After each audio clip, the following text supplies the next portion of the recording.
Hey there everybody, welcome to this month's real estate market report, giving you all of the information you need about buying and selling a home here in North Texas. Well, we see a lot of the same trends that we've had in the last few weeks and months, where we see a very strong seller's market. Not quite enough listings out there so that those people who are searching are really having to look hard. I know here in HowardGroup we're continuing to get buyers under contract. It just takes a little more maybe creative deal making as we go along, but just know that when you work with a realtor, we can help, work those back channels that we have, maybe agents that we know that have another listing coming on that aren't on the market. But let's find out why we're there right now. If you look at right now, the sales price, I'm going right to the computer here. This is the average sales price. You can see I've done Dallas County, which is the blue, Tarrant County, which is here in the green, Denton County, which is red, and then Collin County, which is the charcoal gray. Now, if you look at the average price on here, you can see we did have a shooting up of price here. This only goes through March. But as we go through here, it shot up this last month. It kind of leveled out a little bit here. You can see this is where COVID hit, about right here. And you can see the effect that it had on the prices, almost none. Here's before COVID, 2019. We kind of had our ups and downs. Now, we do see this one here. That's because so many new buyers are being introduced into the market, and there just simply aren't enough listings out there. In North Texas, a lot of times we had kind of relied on new construction. They would build so many new homes that they would be able to fill in that gap. And with construction delays now, that's really what's slowing us down a whole bunch. But you can see the average price of a home here up in Collin County. The average price is $540,000.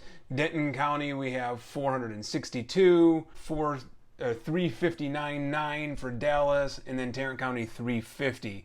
So I know a lot of people that are actually looking out in North Tarrant County, where it kind of bumps up against Denton County, those areas that are kind of a hybrid, that you can get a better price there.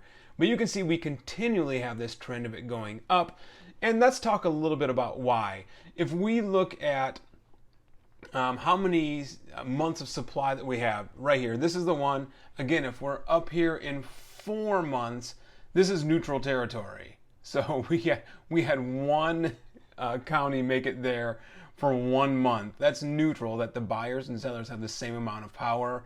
When you get below it, the lower it gets, the stronger seller's market is, the more power they have.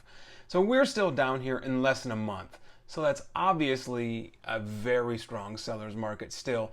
But let's kind of explore a little bit about what that number means and why there may be a little glimmer of hope coming up.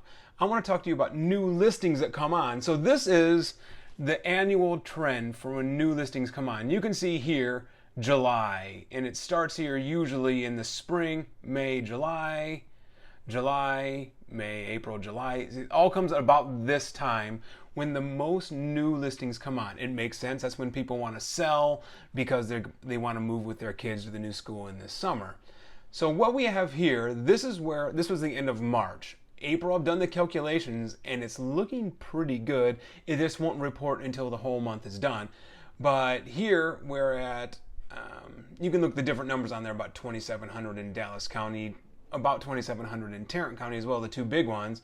But as we go here, March 21, it's almost the same. We're on track for March. Here we are over in March again. Here, a little bit higher than, because that was just pre-COVID.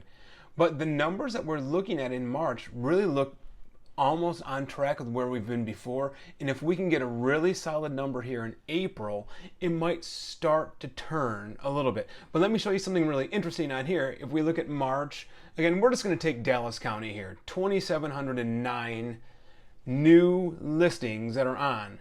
Here's how many closed sales we had that month. 2211. So we actually have a net of 500 more homes. It's going to slowly turn this curve. And if we have that same trend in April, where we have lots and lots of listings, we might be able to eventually correct to where it's more of a neutral market instead of just one where the sellers have all the power. So what do you do right now if you're looking to either buy and sell or just buy a home?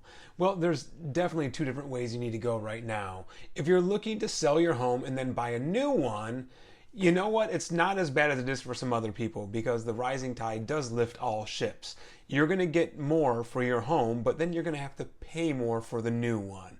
So that being said, it's not the best case scenario, but it's not the worst case scenario. The one thing you need to look out for, though, is interest rates are climbing up. We're above 5% by and large right now. So if you're thinking about it, it may be worth talking to a lender. I know a couple of great guys that do a good job. They can give you some straight answers and not hound you every day with a phone call, just like me.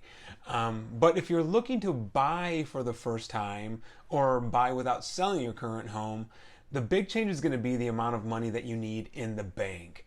It used to be back in the day, you could do a 3% down and then count on 2-3% in closing costs, the amount to make your loan, pay for title work, all of that. So 6% out the door, you could take care of it. So if you wanted to buy a house for $400,000, you need to have about $24,000 in cash. Well, now since things are going above appraised value, that's saying the value that the bank says it's worth, they just can't keep up with the way that home values are rising right now.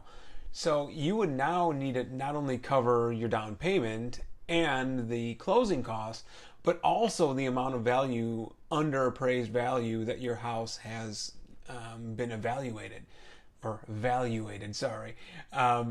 So you could have to do 10%, 15% of the price of a house. So instead of just $24,000, you might need to have $40,000, $50,000 in the bank. And I know most people don't just have that sitting around. I know the Howards don't. But this may be the case where you need to talk to a family member. You might need to talk to a lender about some payment assistance, things of that sort. But that's the big change that you have. If you just want to run some numbers because you're thinking about it, hey, feel free to just give me a holler. You can text me, you can call me, my number's there, my email's there, whatever's the best for you. I'd be happy to give you some straight answers, whether you're working with me or working with someone else. But you got a guy here who's willing to help you. Hey, so this has been Howard. I'll talk to you real soon.